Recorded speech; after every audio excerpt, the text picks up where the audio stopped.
I love how speaker manufacturers are indulging the craze for nostalgia by giving a nod to the aesthetics of the past, a true sign of respect for the humble beginnings of many of the companies adopting heritage or legacy line speakers. Today, we're evaluating the Elipson Heritage XLS 15, which, as you can see, if I didn't tell you, you'd think these speakers came right out of the 1970s.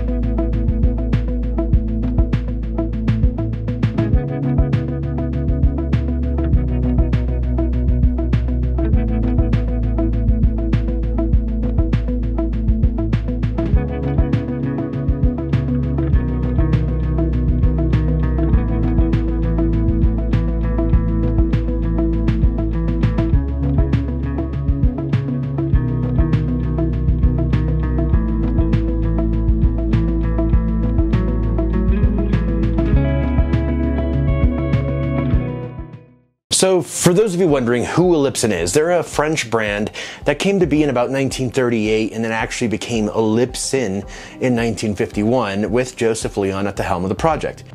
They were known for their innovative, forward-thinking designs. People felt this brand was borderline futuristic because of their ultra-modern design of its, cone and reflector system. I wasn't familiar with the brand until I saw these speakers in an audio magazine and, just fell in love. This 1970s vibe is what I'm all about, and I love it. I'm a sucker for nostalgia, and I'm one of those advocates of the philosophy that life was way better back then than it is now. But that's for another time. Through the years, Elipson continued to innovate these cool and different designs that people were enchanted by. In 2008, the AV Industry Group acquired the company, whom also owns LTAX, which has an excellent vintage-style line of loudspeakers as well. I do hope to explore those LTAX and compare them to the Elipson someday soon. That would be fun. Today's task, though, is to identify whether Elipson claims that there is an inherent musicality to the XLS 15s and whether these are worth the price of $4,000 for the pair. I think these speakers are meant for that classic in-home library setting. Picture it with me. Sitting at your grand regal desk, smoking a Cuban, sipping on a glass of 55-year-old Suntory, and listening to whatever it is that relaxes you. These speakers could melt your mind with their smooth mid-range and tame treble. This speaker features a three-way design, which means its 12-inch cellulose woofer covers the low end. A roughly 2.25-inch treated dome mid-range takes care of the close to 3 octaves, and then 1-inch silk dome tweeter trickled down from Elipson's Prestige Facet series handles the top end of the frequency range.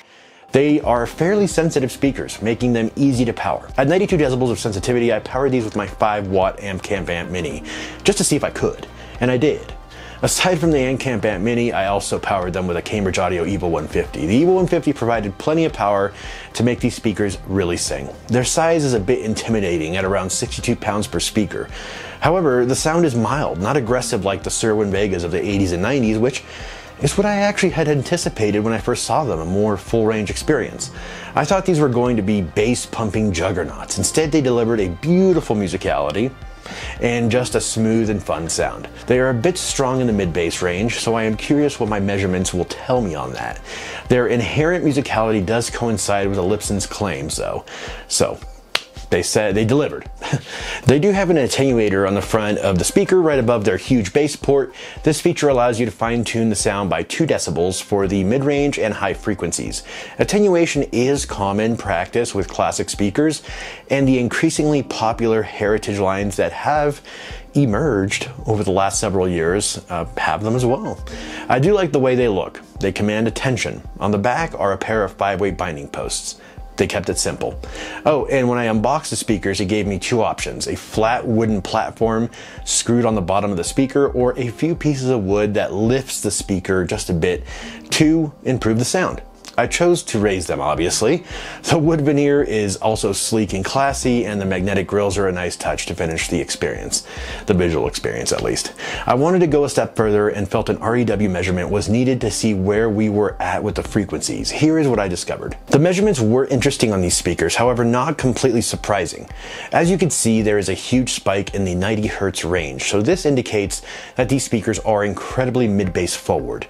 It then drops down to about 38 Hertz before the actual waterfall, which is a good sign since manufacturer specs is 40 hertz. So they, over-delivered.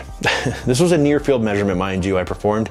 I had to center the microphone very strategically because the tweeter did affect the results of the measurement depending on where the microphone was positioned.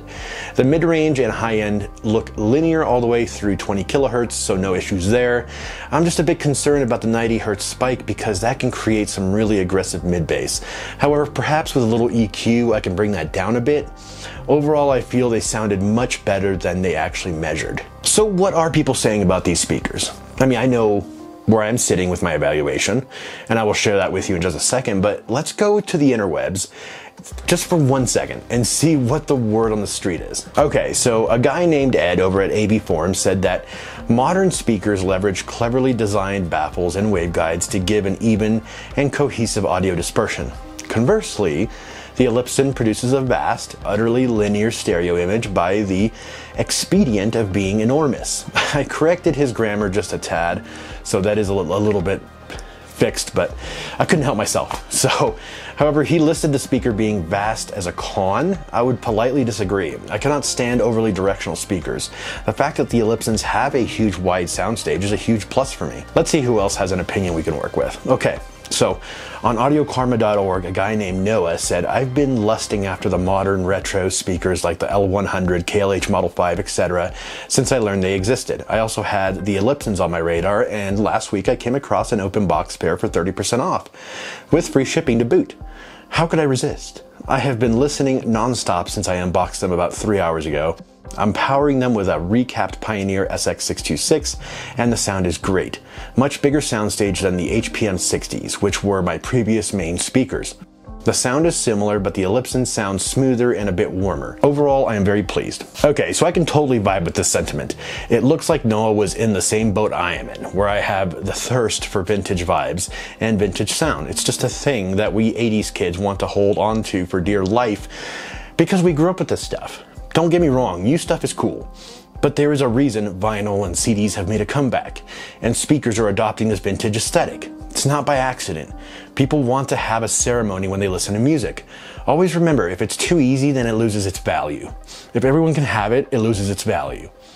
Okay, so that should be good for outside opinions. So, most of the ones I read were overly optimistic though, so no problems there. There's always going to be a Kyle and a Karen upset about something. I will confidently say that the XLS 15s are very reminiscent of speakers from the past. The way they look, the way they sound, and just the pride of ownership are all there. I enjoyed the frequency range's linearity and how everything blended so well together. The warmth and the smoothness and the delivery were just very, very present. Okay, so here's my only gripe, the bass. It would be best if you had a subwoofer to complement the low-end extension.